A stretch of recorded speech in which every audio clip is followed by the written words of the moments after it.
We are anonymous. No faces, no flags, no permission slips. And today, we are here because Donald Trump is panicking. This is the moment he feared. Not a rally meltdown, not a late-night post on his failing platform. This is worse. This is law. This is sworn testimony. This is a deposition that Trump never wanted to happen, finally ordered by a federal judge, and it is aimed straight at the heart of one of the most reckless power grabs of the Trump era. A federal judge has now ordered a deposition connected to Donald Trump's shadow government, experiment known as DOGE, the so-called Department of Government Efficiency, and the dismantling of USAID, one of the most consequential and life-saving agencies the United States has ever operated. And the person being forced under oath is Elon Musk. The billionaire Trump paraded around like a co-president, then disowned the moment accountability showed up. The ruling came out of Maryland, from Judge Chung, and it was devastating for Trump world. Musk and Trump's lawyers tried to hide behind something called the Apex Doctrine, a legal shield sometimes used to protect high-ranking government officials from depositions unless extraordinary circumstances exist. The argument was simple on its face. Elon Musk was supposedly a high-ranking government official, effectively the head of DOGE, and therefore should not be forced to testify. Judge Chung was not impressed. The court looked at Musk's claim and essentially asked the question everyone has been asking since DOGE appeared out of nowhere. What exactly were you? What was your position? Who appointed you? What authority did you actually have? And crucially, if you were not a confirmed cabinet official, and if DOGE itself was never a real agency created by Congress, why should any special protections apply at all? The judge said out loud what Trump's entire operation has tried to keep fuzzy on purpose. Elon Musk is not clearly a high-ranking government official. USAID is not a cabinet-level agency. The people making the decisions were not Senate-confirmed heads of departments. Several individuals were operating in informal or acting roles, and in prior cases, courts have allowed depositions of undersecretaries, assistant attorneys general, and senior officials even while shielding cabinet secretaries. There was no legal basis to block this deposition. But even if Musk were treated as a high-ranking official, the court went further. Judge Chung said that even under the most generous interpretation of the Apex Doctrine, the deposition still must go forward. Why? Because the defendants failed spectacularly to provide any alternative source of information. During earlier proceedings, the court ordered the defendants to submit documentary evidence explaining who authorized specific actions in the shutdown and dismantling of USAID. Things like the decision to shut down USAID headquarters, the decision to take down the USAID website, the decision to halt operations that millions of people around the world relied on for food, medicine, and disease prevention. The defendants provided nothing. No documents, no emails, no written orders, no paper trail, which means assuming they acted in good faith. Those orders were given orally. And if they were given orally, the only evidence left is the sworn testimony of the people who were present when those decisions were made. The court explicitly noted that the defendants never identified any lower-ranking officials who could answer these questions. No one stepped forward. No one volunteered. No one could explain who said what, when, and under what authority. So the judge concluded there is no alternative. The deposition of Elon Musk must proceed. This is where Trump's panic begins. Because this ruling does not just expose Musk, it exposes Trump. DOGE was Trump's creation. Musk was Trump's anointed executioner. Trump publicly claimed Musk was running DOGE. Trump boasted about DOGE. Trump promised Americans that DOGE would save so much money that every household would get a $2,000 DOGE check. None of that happened. There were no checks. Federal spending went up.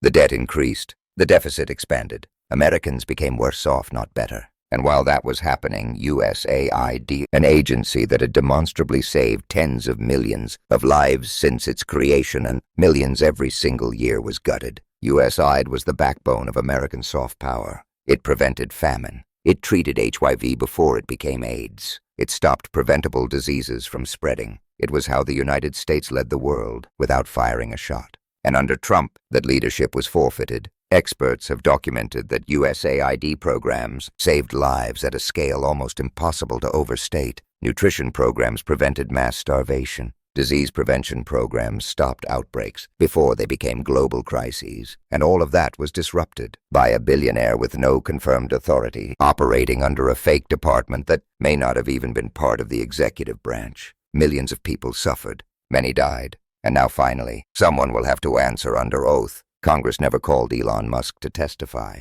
Why? Because Congress was controlled by MAGA. The same people who scream about accountability suddenly went silent when it involved Trump's favorite billionaire. Musk was allowed to go on friendly media, brag about what he did, boast about cutting agencies, and posture as a savior, all without ever facing questions under penalty of perjury. Now that changes. Legal experts like Harry Litman have pointed out how dangerous this territory is for Trump and Musk. Billionaires make terrible witnesses. They are used to doing whatever they want. They are not used to rules. They are not used to being told no, and that arrogance collapses under cross-examination. History is full of examples. Bill Gates was famously shredded in deposition. Trump himself has been a disastrous witness. Every time he has testified, these people cannot help themselves. They over-explain. They contradict. They lie. And lies under oath have consequences. There is also the messy relationship between Trump and Musk. Musk does not want to take the fall for DOGE. Trump does not want to take responsibility for DOGE. Each would happily throw the other under the bus to save themselves.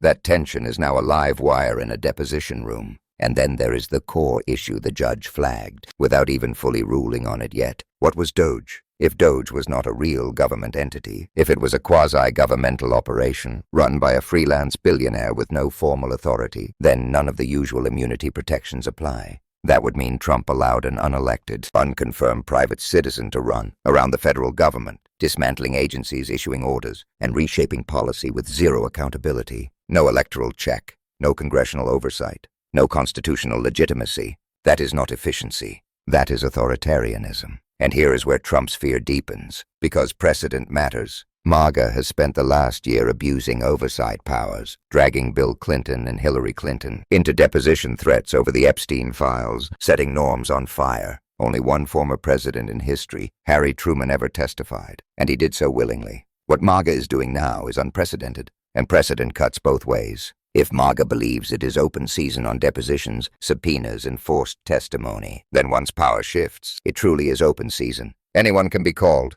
Anyone can be compelled. And Trump, who has spent his life dodging sworn testimony, knows exactly how exposed that makes him. This is why the Trump regime talked out of both sides of its mouth. One day Musk was a cabinet-level official. The next day he was just a private citizen. One day DOGE was a government department. The next day it was just an advisory effort.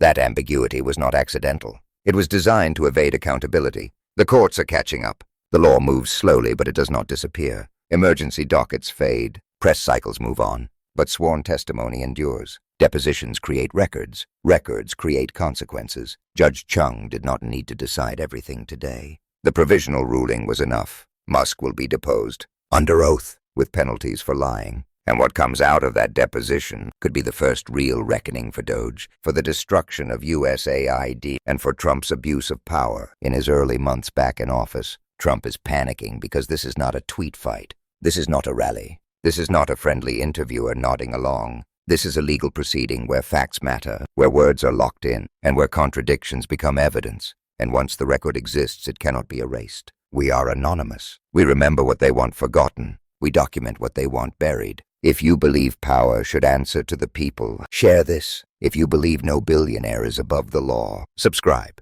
Stay watching. Stay loud, because this deposition is only the beginning.